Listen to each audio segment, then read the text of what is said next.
Good afternoon, everyone. We are continuing on with Numbers chapter 5. Now, in Numbers chapter 5 come some very interesting scenarios. I call it scenarios because they are a set of situations which demands certain peculiar handling. And so, because we're not used to some of these events which probably never occurs in our lifetime, we probably find it difficult to appreciate nor understand why some of these things are happening. But nevertheless, if we put aside our current lifestyle, our current imagination of how life would be with the Israelites, and live amongst the Israelites right now in the wilderness, perhaps we could have a bit more empathy and appreciation. So in chapter 5, right now, it says, Jehovah spoke to Moses, saying, so this is very directed to the children of Israel. So God says, command. Now, this word command, tzava, basically you would see that the children of Israel are the armies of God. They have to listen to God. And so this is the kind of commands that God is giving to them, or you can say orders. Like a captain giving order or a charge so that they do not forget that they need to do these things. And these are peculiar things, definitely not to them, but to us, because it is affecting their lifestyle. And so the children of Israel are supposed to put out. Put out is to send away. I think this would be a better word. Uh, send out, send away, outside. Okay, but then we talk about the camp. The camp, there are a couple of camps that has been spoken about in the organization of how Israel aligns themselves. Well, very briefly, you must remember right in the center of the camp is God, and that would be the tabernacle. Now around them would be the Levites. Of course, Aaron and descendants are there. And then right on the outside, everywhere else would be the Israelites. So there are three layers of camps that we must be aware of. The question I think we may have to answer is, which camp are we talking about outside the camp of every leper? Now, what is leper? This, well, we call it leper. And the word here is zara. I give you this word because we really don't have a one-to-one English correspondence with this particular word zara. It is a form of skin disease, highly transmittable. And so it is commonly referred to as a leprosy or a kind of a scourge. And so leprosy is probably our most well-known type of highly contagious skin disease. And so God says, put out of the camp every leper, everyone who has this kind of a skin disease. And you'd find that this particular skin disease is actually spoken about in Leviticus chapter 13. And so if you need more information, then go back to Leviticus chapter 13 and you know the laws concerning leper. And then the second type is everyone who has a discharge. And this one somehow means a male discharge. Now, if I were to guess, this would be what we would today call a sexually transmitted disease, right? An STD, which is also highly contagious. It's a kind of, I suppose, of a disease of flow, of issue. It's a discharge. Uh, and this is my guess. I mean, I look at some of the commentaries, and the Jewish view seems to take a position that this is very much a men's problem, right? A men's problem. And then the last one is whoever becomes defiled by a corpse. Well, this one really doesn't mean that way. Defile means become unclean by well, it doesn't say corpse, so it does imply a corpse, a dead body, but it is about unclean to the soul, to the nephesh. And in so doing, I guess you could actually refer to three kinds of issues here, right? One is the skin disease, two is the transmittable disease, and three becomes the uncleanness of coming across a dead body of some sort, right? Then it says here,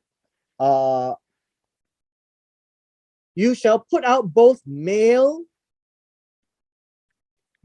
and female, and outside the camp. Now, perhaps discharge could also include the female. I'm not familiar with that, so I'll just mention the male for now. But these are their camps, right? Their camps in the midst of which I dwell, which tells us this right in the center, right in the center is God. And none of these shall enter into God's camp. And that's for sure, right? That's for sure. Given the fact that the leper of that kind of contagious skin disease, we could say that the first one has to be out here. And the second one could be here. And the third one could be here, but none of them can go into God's camp. And so if a person has been with or has crossed paths with a dead body, well, the Levites will be considered unclean, but the Levites will know that they're not supposed to go into God's camp. So that's how the Jews would read this kind of a passage. It was kind of hard for us as non-Jews to fully grasp this. So I'm just sharing with you how the Jews would view this. And so to the leper, way out, way out. To one who has a discharge, they have to stay away from their own camp, right? And then the third one is they have to stay away from God's camp. And that would be somehow, that's how they understand it to be, away from the camp or their own camp. Now, another view would say that, well, let's take 1, 2, and 3 all the way out. That would be another view of that. It's just that the Jews seems to have taken this in a more granular fashion. That is not everything that's totally out from the Hebrew text. So I'm just sharing with you the two possible views of this. But the fact of the matter is, it's to guard God's camp, right? God's camp. And so none of the, what we call the laws that God has given for uncleanness needs to be abided by in Leviticus chapter 13, because it deals with skin diseases and highly transmittable diseases as well. The last one is defiled by a corpse, means that somebody died. Well, that person is not supposed to go into the tabernacle. Well, that's all. But it does mean that they can bury their dead. Now let's look at verse 5. In verse 5, it concerns something that happens in the community. The Lord spoke to Moses again, saying, speak. In this case, this is an issue, right? This is an issue. The issue is when you speak to the children of Israel, whether a man or a woman, it's very seldom you see distinctions. Usually you see a man, and then we tend to read the word man as both man and woman. But in the Hebrew context, when you read just a man, it usually applies just to a man. And then when it becomes very specific, it includes the woman. And so it has the ish and isha, the man and woman, and they did something. They committed any of this kind of a sin, and this sin is khatat, right? Something that they miss. They are supposed to do everything, but they miss completing them. And they commit in unfaithfulness against the Lord. What is so unfaithful? And this word here, ma'al, is not really unfaithful, it's treacherous. Treacherous. We could also call it unfaithful, but in more ways it is to be covert. To covert means in a way you are trying to cheat somebody, but in the front you're telling a nice story, but at the back you're already doing the sin, right? For lack of a better word. And that person is found to be guilty. The idea here, when the person is found to be guilty, means the person is doing wrong, right? This is the offense. It's been found out. This is about, found out. And that is found out, he shall confess the sin. He must admit. Now, we'll later see exactly what is this all about. Please do not read sin as anything and everything. This is a very specific situation. So in verse 7, he shall confess, he must admit that particular sin which he has done, right? Committed means he actually did it. It's not in the mind kind of thing, right? And then he must have done something that needs restitution. The word restitution is a big word. He shall make a return. This is the word. Restitution here is the word shuv, right? It's to return back because he has done wrong, and he must return in full, according to everything that is there. It means according to his head, right? According to the head, plus 1/5. 1/5 is 20%, and this would be the interest. And so you know that he must have cheated. On the front, everybody thinks that he has sold a good thing, but then after that, it was a lie, right? It wasn't exactly what it was. And now he has to return everything back, all the money in full plus 20%, and give it to the one he has wronged. He did wrong. And this is asham. Asham means he did wrong too.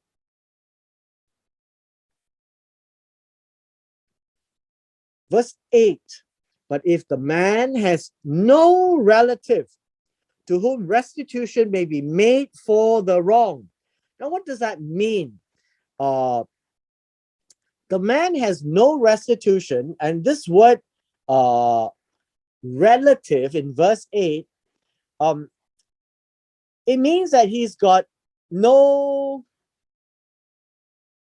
nobody else in the family. If you look at it this way, no one else in the family, and that you are paying back. right? The word restitution is to shuv. To be made for the wrong, the restitution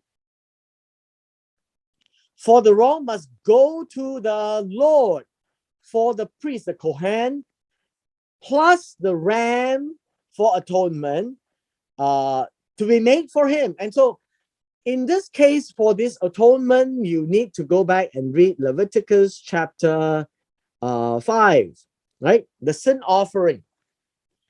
And then every offering of all the holy things of the children of Israel, which they bring to the priest, shall be his.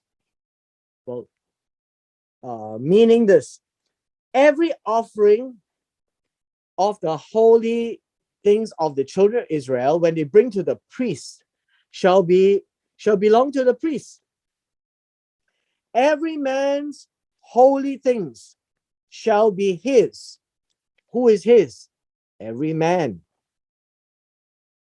And whatever any man gives to the Kohen shall be his. Who is his? The priest.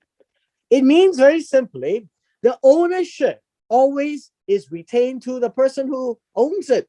And when he gives it away as an offering to the hands of the priest, then the priest now owns it. And that's how ownership is defined here. And so what is this sin that we're talking about? So it would have been something that you can make restitution for in case of animals or goods or money that has been covertly earned, or it has been cheated, right?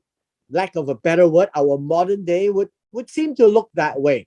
And so God says, if you don't make a restitution, there's nothing to cover and atone for sins. See, sins in God's mind is not atoned just because you bring a ram, but sin is atoned in this case because restitution was made, a confession was done in admission, so that the finality of that restitution or return everything to its normal state is culminated by the ritual of the offering of the ram.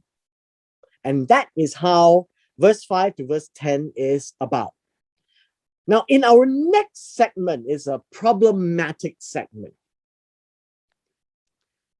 Our next segment seems to throw some of us away, mainly because it discusses the unfaithful woman or the unfaithful wife. Now, so let me just briefly give an introduction so that we do not, we do not go off tangent. There is a very specific context from verse 11 all the way to 31. And this context is about this particular issue. In verse 12, that the man's woman, okay, the man's woman, it says goes astray or turns aside and behaves unfaithfully. Same word as we saw just now, being treacherous, right? Covert means that you didn't know that she had done it, but she went to do something which she's not supposed to do. All right. In so doing, let me just briefly explain the context. First of all, in the old days, the man here would literally be the woman. The husband. Let me use a different color pen. The husband. This is a modern day word, by the way. The wife, right? And she does certain things to the husband. Now, this whole segment is about this particular instance. It's not talking about anything else but this particular unusual instance of the woman going astray, going aside from the original path that she's supposed to be on, and she becomes unfaithful. She becomes treacherous, meaning on the front, everything seems to be fine, but behind it, she acts against this relationship with him, right? With the husband, right? The man. And then another man lies with her, and how should we say this? Lies with her carnally. Well, let me give you the Hebrew term. It's a bit more graphic than this. So it says that a man lies down, and the word lie down has, and in this case, is sexually, right? It's not going to sleep, right? A man sexually lies with the woman, and and and and she lies down in a way to, how should we say, she lies down with him with the intent of having an offspring. That's the imagery here, right? In the Hebrew. I know the English has tidied it up into some very straight way, but I'm just trying to show you that the Hebrew is very graphic. And this particular act says that it's hidden from the eyes of her husband, meaning he doesn't see it. And the word hidden is concealed. So he doesn't know. And the word husband, again, I would have to highlight to you, is that this is the man. The eyes of the man. So there is nothing that this particular man or the husband has actually seen with his eyes. This is very, very important, because this whole context is talking about that the man felt that something was wrong, right? And now it is also concealed to her, and this is also concealed that she has defiled herself. Now, if you look at it this way, it is also, in this case, hidden.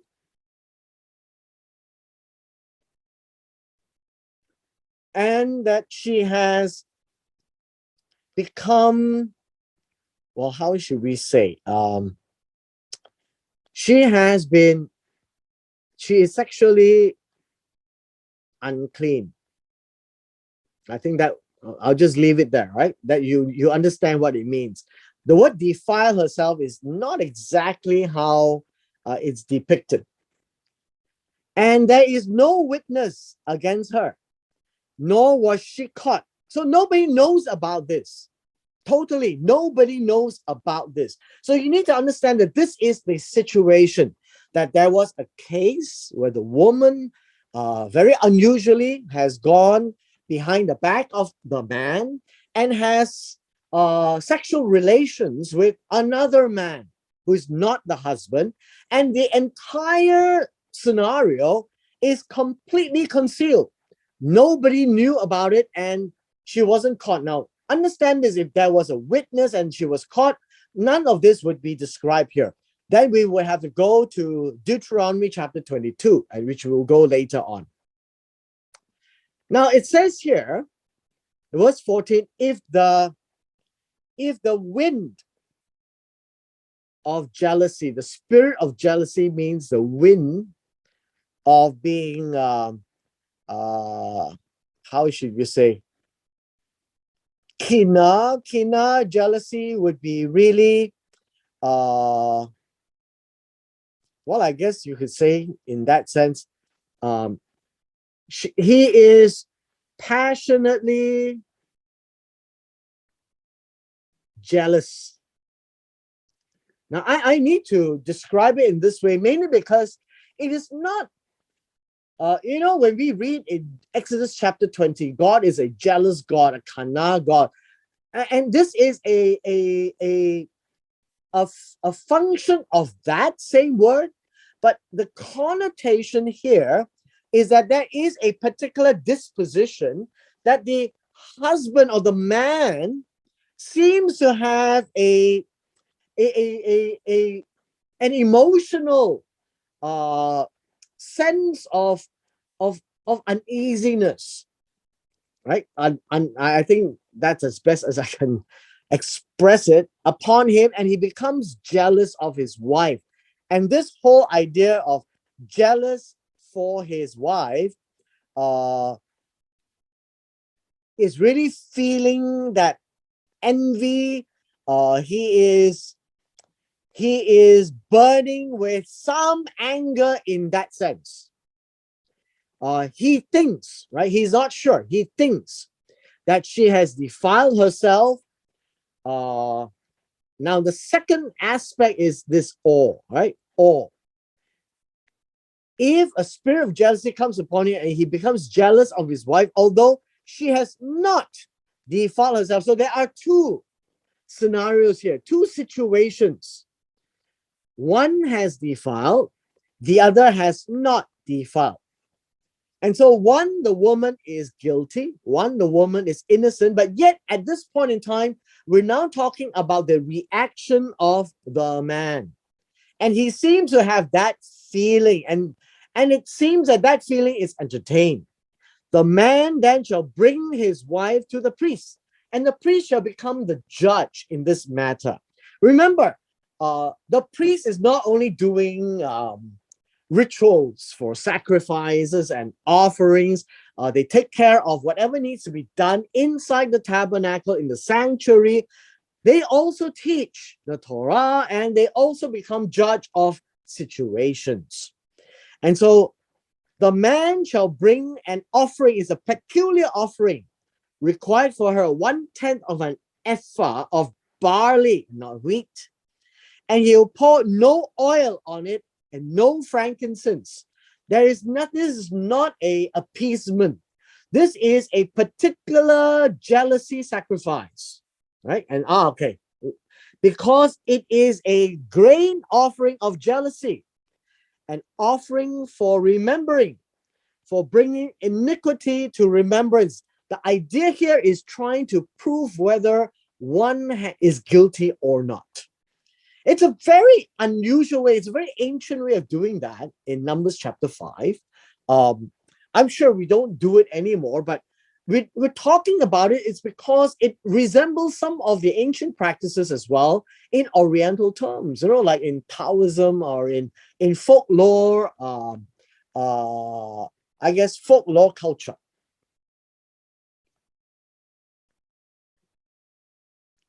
Verse 16.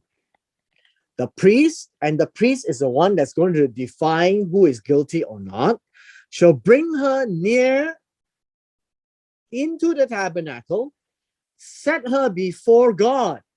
Now understand this, we may not appreciate, but anyone who enters into the tabernacle, immediately the hair would stand on its end. Why? Because you are being brought to the living God. And the priest, although we say he is the judge, he is doing this before the presence of God, in the witness of God, on behalf of God. Now, there is a certain ritual that the priest needs to do. So every time it's inside the tabernacle, the rituals all belong to the priest. Nobody else does anything. And so this is a peculiar ritual, which we seldom talk about. The priest shall take holy water in an earthen vessel, means a clay pot. Some of the dust that is on the floor of the tabernacle, on the ground, or in that whole area, this would be in the outer court, right? And then put it into the water. The water is in the earthen vessel, remember? And why is it holy water? Special water that is set apart for temple purposes, but it's going to be used to determine guilt in this case. And then the priest shall stand the woman before the Lord. Now, this again is extremely important that we need to appreciate this. The idea before the Lord is to the face of the Lord, means she will be placed standing facing the door of the tabernacle proper, the tent itself. And then her head is uncovered. So the idea here is uncovering. The idea of uncovering here is to let loose. Let loose whatever is tying up the head, right? And this is the idea. Let loose what's on the head of the woman. And understand the head of the woman is usually a scarf of some sort. And you need also to understand that in ancient Hebrew terms, the married woman always cover her head. And so when she enters into this tabernacle scenario, she will have her head covered because she is a married woman. And now she is going to be let loose, uncovered before God. And this is the test, to place the offering of remembering in her hands. That would be the 1/10 of an ephah of the barley, right? No oil, no frankincense, water in there. And this is the grain offering of jealousy. The priest shall have in his hand the bitter water that brings a curse. Now, there is a peculiar water. We'll talk about that shortly and see what is comprised of. And the priest shall put her under oath. Now, in verse 19, this oath is literally a swearing. And this is to swear by God. And in the Hebrew sense, a swear by God, as Jehovah lives, blah, blah, blah, blah. And this is probably said 7 times, because this oath is called Shavah. And this type of oath comes with a death penalty. That if the oath is not honored, then the person who made the oath will die before God. And so I just hope to relay to you the seriousness of this peculiar event, that it is the oath that is driving the whole situation. The rest of the ritual, for example, what the grain offering of jealousy, the bitter water that brings a curse, these are all the rituals. But the oath is the one with power. You swear by the name of God, it better be true. And say to the woman, if no man has lain with you, meaning you didn't have sex with the man, and if you have not gone astray to uncleanness, you have not done anything wrong or anything unfaithful, anything covert under your husband's authority. Now, the word authority is not there. Okay, so let me just strike that off first. It means that under your man means under the man's, although the word authority is not wrong, I think we need to understand this. I would say that in the ancient times, the man, and this one would be the man's ownership. Because a man is supposed to take care of the woman, to protect and provide for the woman. And if this woman who is under that scenario in his tent, in that relationship where the two shall become one and shall cleave to each other, and she is being tested, that if she hasn't done any of these, she hasn't gone astray to uncleanness, and no man has lain. Now, understand, this is an A and this is a B. It's the same thing. It's the same thing. While under your husband's authority, it means that while married in our modern sense, right? While you're married, if you're not married, none of these is going to happen, right? While it's not married, then you can be free from this bitter water that brings a curse, right? This bitter water that brings a curse. There is a peculiar bit of water that brings a curse. So we'll talk about it a bit later.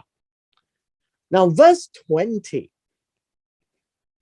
But if you have gone astray while under your husband's ownership, and if you have defiled yourself and some other man that your husband has lain with you, again, an A and a B, talking about the same thing. And then it says here, then the priest, all right, then the priest shall put the woman under the oath of the curse. Now, first of all, we only had one oath. But this oath can be a curse if it is proven that she has actually done it. So it's asking her. It's asking her. It's not that there's some magical potion that brings out the truth, right? This is not a truth serum. And so the driving force is this oath, because everyone in Israel knows you cannot simply make a swear by the name of God, because if you don't do it, you will die. That's basically how the swearing is all about, right? A shavah. Now, this oath of the curse would be the curse, this curse here. All right. And he shall say to the woman, he would be the priest. Remember, it's all about the priest. The Lord shall make you a curse and an oath. Now, in this verse 21, the oath is the swear. And he shall say to the woman, the Lord make you a curse among you and your people, and when the Lord makes your thigh rot and your belly swell. This is a curse, right? This is a curse. Let me just scroll it down so that you can see the whole picture.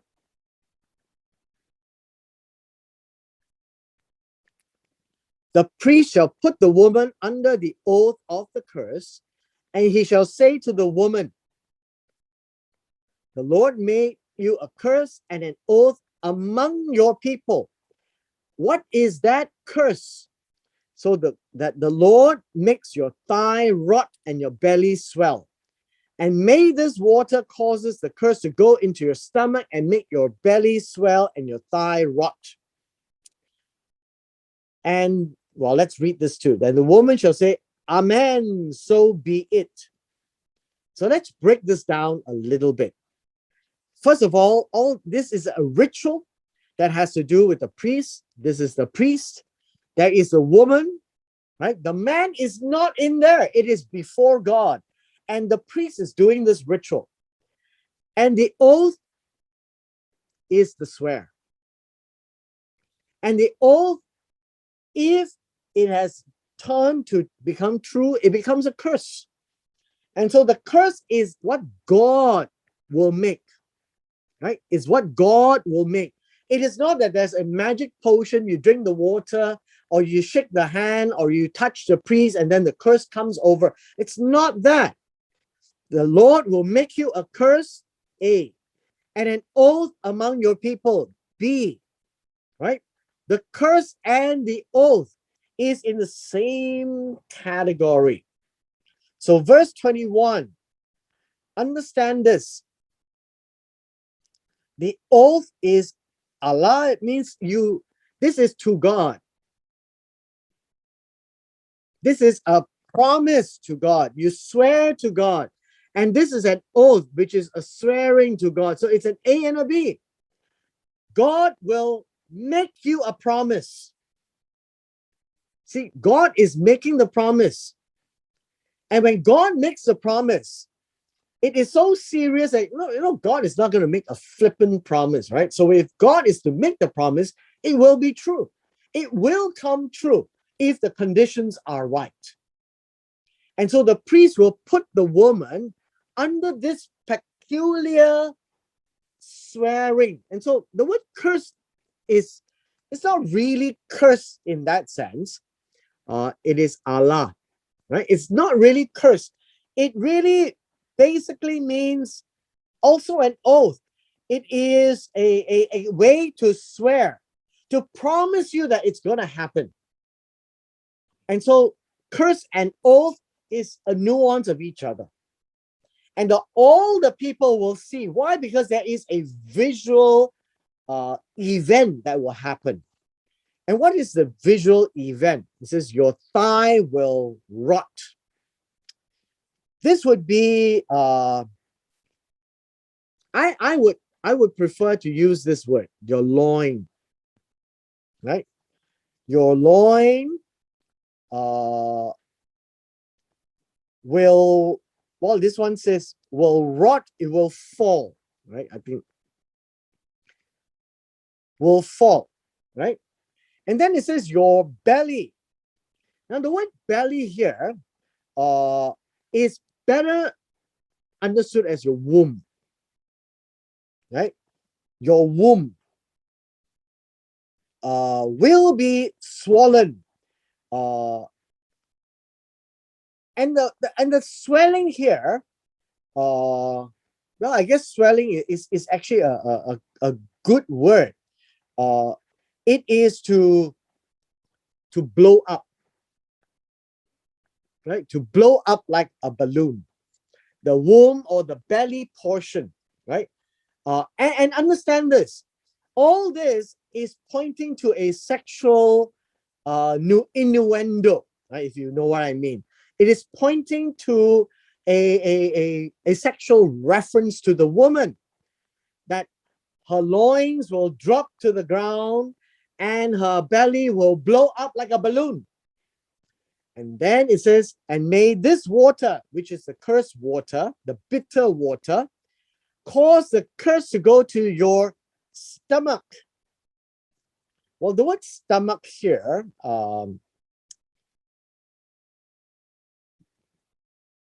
is actually your internal, the inward parts. Inward parts, which it's underneath, it's inside, right? Inside your inward parts. And then it says to make your belly, your womb, that portion, right, at the bottom near your loins, blow up. So you need to understand this and blow up. And then make your loin fall. Now, the word loin, let me just point out again. The word loin, I would say that the soft part of the inner thighs in between the legs. I think this is a euphemism. It is a very, it's a softer way of saying the woman's parts, right? And as a curse, you remember what curses are in general? It's to say something bad about the woman.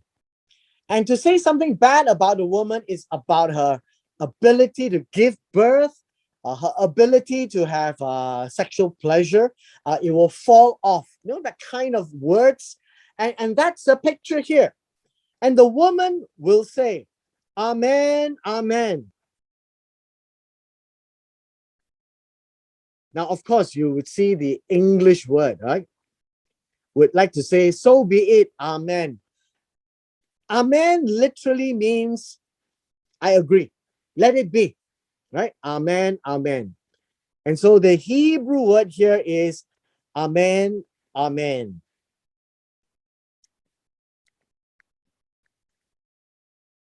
Verse 23.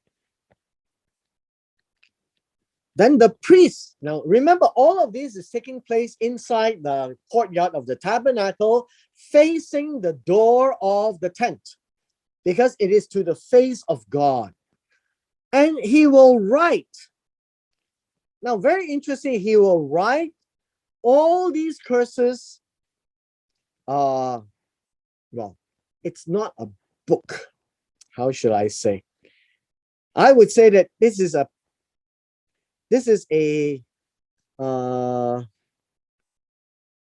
I don't like this word book. This particular context here is a fair, I would like to say a piece of paper, but there is no paper in that sense.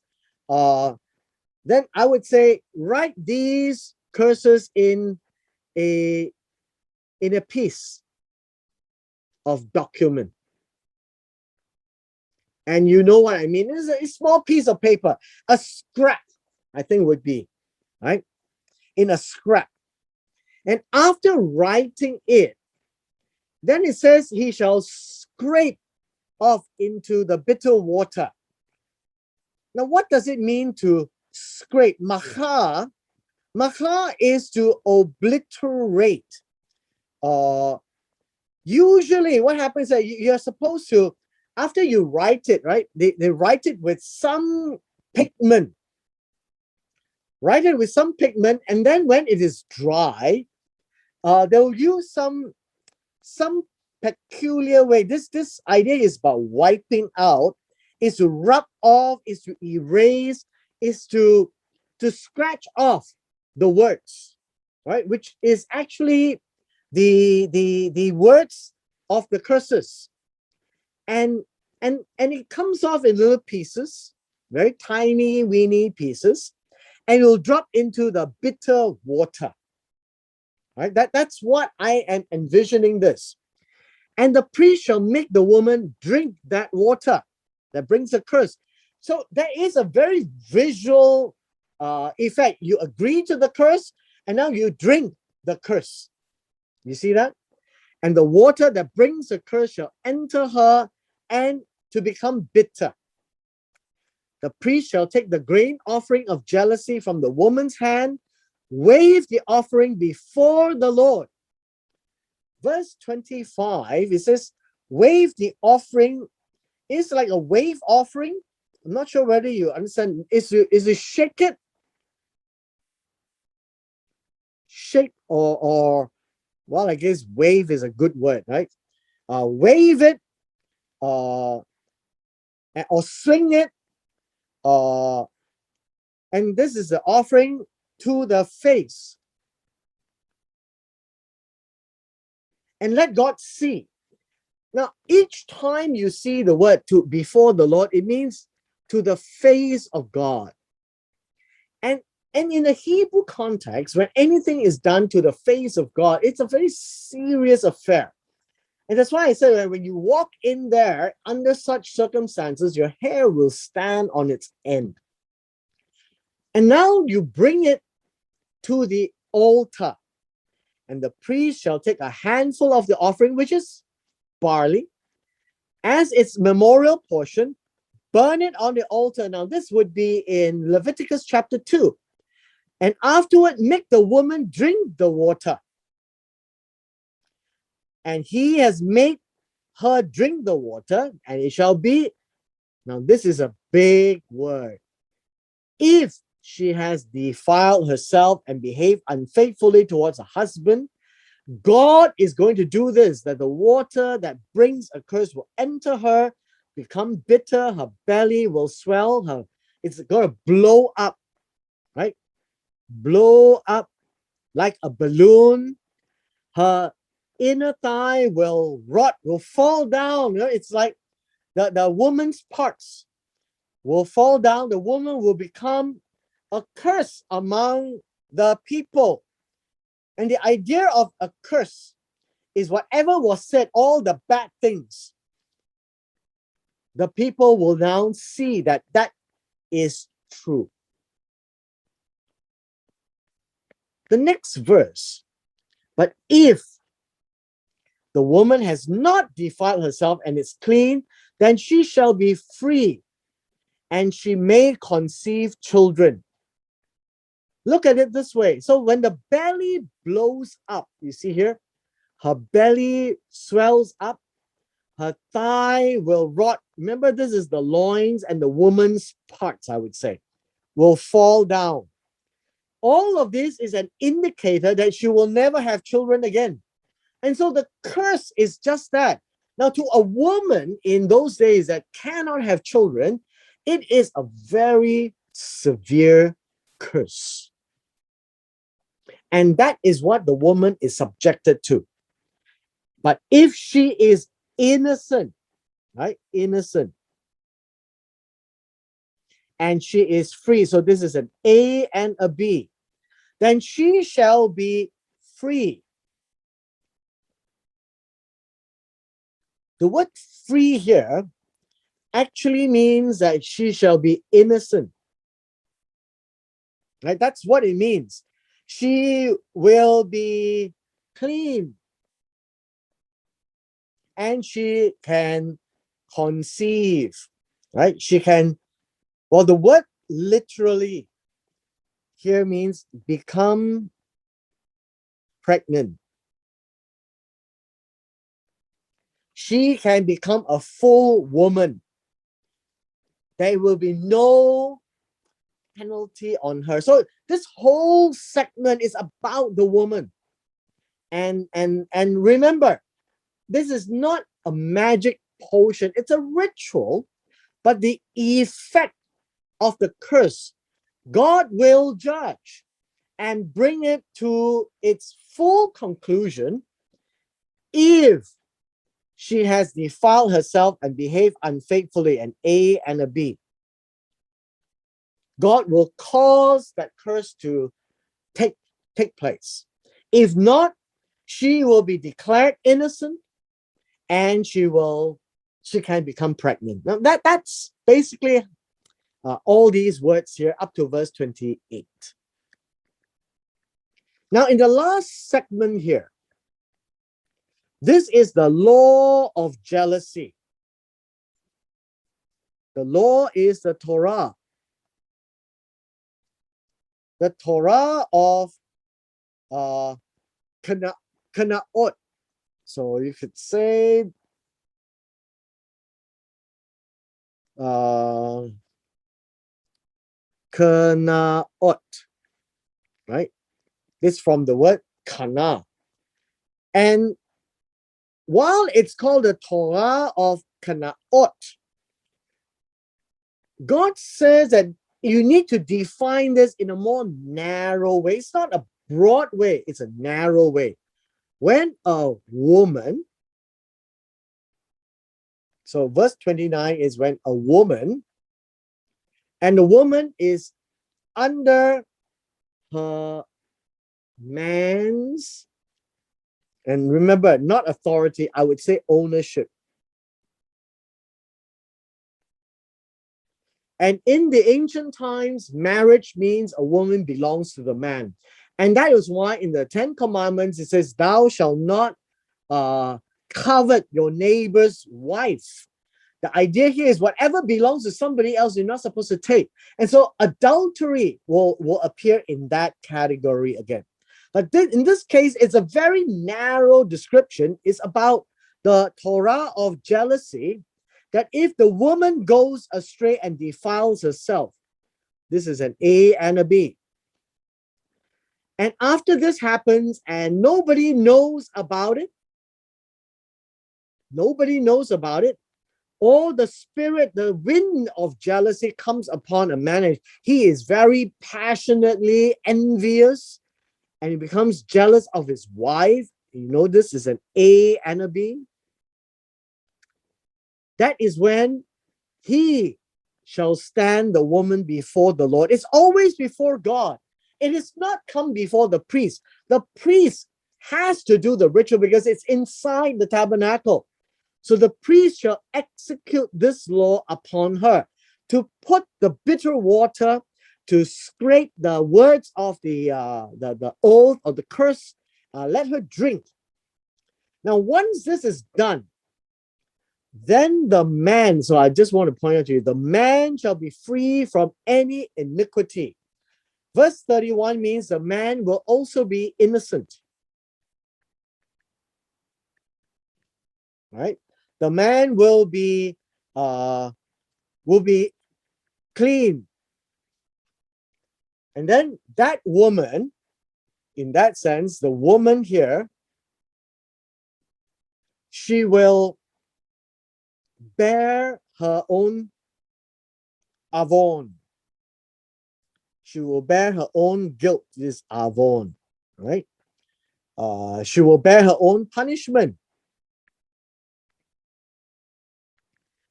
And so this is about the woman. So we've come to the end of this chapter, and it's something that I think it's important for us to understand that we're not talking about adultery, right? We're not talking about adultery. If we are concerned about adultery, then we should actually look at Deuteronomy chapter 22, because Deuteronomy chapter 22 describes all these situations. So if you can go back, so I said refer to Deuteronomy chapter 22, reading from verse 13, and you can go all the way to verse 30. This is about various forms of adultery. But this chapter 5 of Numbers is not about adultery per se. It's about that relationship between a man and a woman.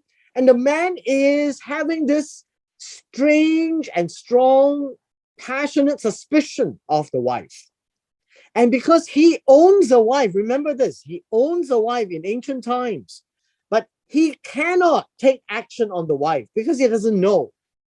And so in order to flesh out the truth, she is brought to this court in invoking the law of the Torah of jealousy.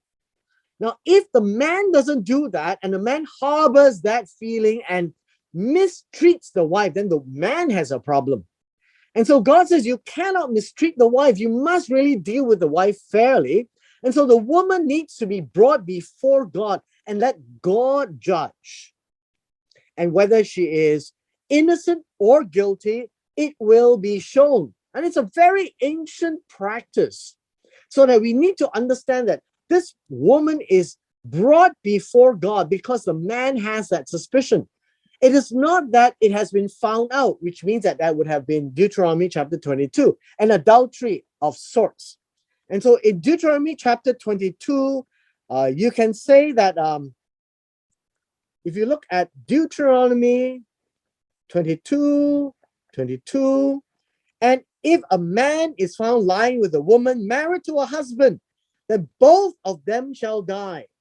And this is the key verse for adultery. But in this case, we're not talking, they're not caught. Nobody knows about it. It's just like he senses something odd. And he cannot maintain it in himself and mistreat the woman because God tells him that with no evidence, you cannot deal with the woman. So the evidence has to come from God in this case. So that is the whole construct of Numbers chapter 5. And with this, we come to the end of Numbers chapter 5.